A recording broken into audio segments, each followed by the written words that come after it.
Assalamualaikum warahmatullahi wabarakatuh. Nama saya Wadatul Jannah dari Prodi Ekonomi Syariah kelas D Fakultas Ekonomi dan Bisnis Islam. Di sini saya akan menjelaskan tentang iman kepada hari kiamat. Pengertian hari kiamat.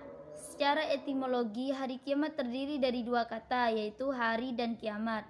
Hari adalah waktu dari pagi sampai pagi lagi, yaitu satu putaran bumi pada sumbunya atau 24 jam. Hari kiamat dalam Al-Quran menggunakan beberapa peristilahan seperti Al-Ghasiyah, Al-Zalzalah, Al-Haqqah, Al-Tammah, Al-Qari'ah, dan lain-lain. Istilah-istilah tersebut memiliki kecenderungan makna. Namun, penulis tidak langsung membahas secara keseluruhan istilah-istilah tersebut dan hanya membatasi untuk fokus berbicara tentang Al-Qari'ah, di mana istilah tersebut sangat erat kaitannya dengan hari kiamat sebagaimana yang telah dijelaskan oleh definisi di atas. Seperti pula halnya Al-Qari'ah, di mana membahas gambaran-gambaran bencana besar yang terjadi pada hari kiamat, bukan hanya tsunami, bahkan lebih besar daripada itu.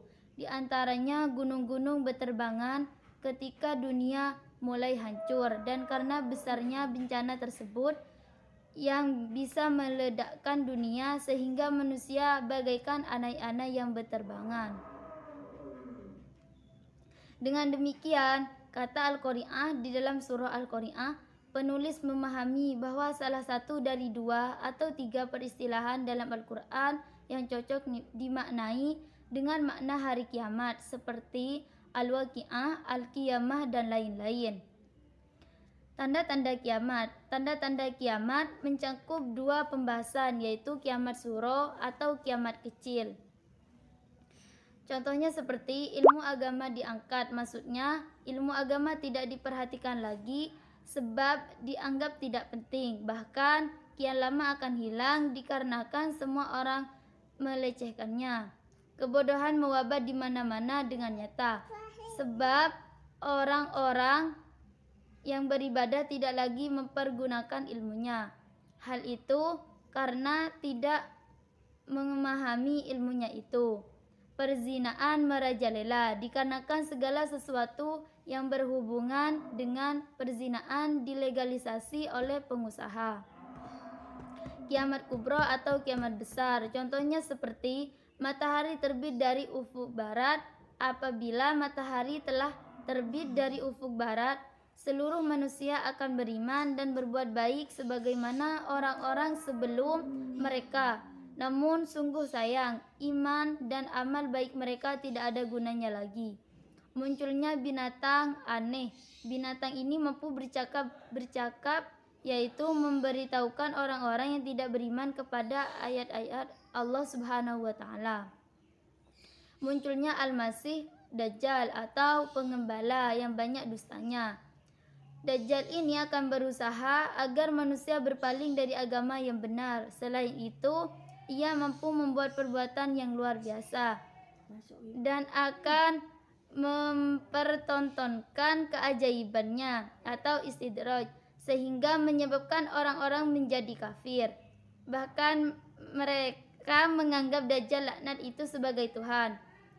Kiamat menurut pandangan saintis, beberapa teori ilmu pengetahuan pun memperkuat adanya hari kiamat. Teori-teori tersebut diantaranya dikemukakan oleh Sijam Jain, seorang astronom, dan oleh Profesor Ahmad Baikuni, MSc, PhD. Menurut Sir James Jain mengatakan dalam buku Bintang-Bintang dalam Perjalanannya bahwa bulan itu akan mendekati bumi sedikit demi sedikit hingga kedekatannya itu mengancam keselamatan bumi pada saat itu hari. Pembalasan akan segera tampak dan bulan akan terbelah.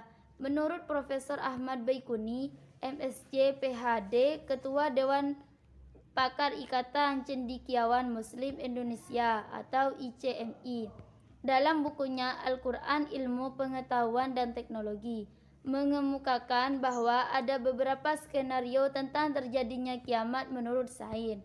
Skenario pertama menggambarkan habisnya bahan bakar termonuklir, yaitu hidrogen dalam matahari. Kalau reaksi nuklir makin berkurang, matahari akan menjadi dingin dan bumi akan beku. Skenario kedua menggambarkan habisnya hidrogen di bumi. Jika hidrogen tersebut habis, maka semua makhluk hidup akan mati, membeku seperti pada skenario pertama. Barangkali selama miliaran tahun juga. Skenario ketiga menggambarkan mengembangnya matahari. Sebagaimana diketahui, matahari merupakan salah satu bintang dalam galaksi kita yang letaknya paling dekat dengan bumi. Menurut teori Big Crunch, alam semesta akan berhenti berekspansi dan menyusut menjadi sebuah titik. Dengan demikian, disiplin ilmu Islam memberikan informasi kepada disiplin ilmu sains. Mungkin hanya ini yang dapat saya sampaikan. Kurang dan lebihnya saya mohon maaf. Wassalamualaikum warahmatullahi wabarakatuh.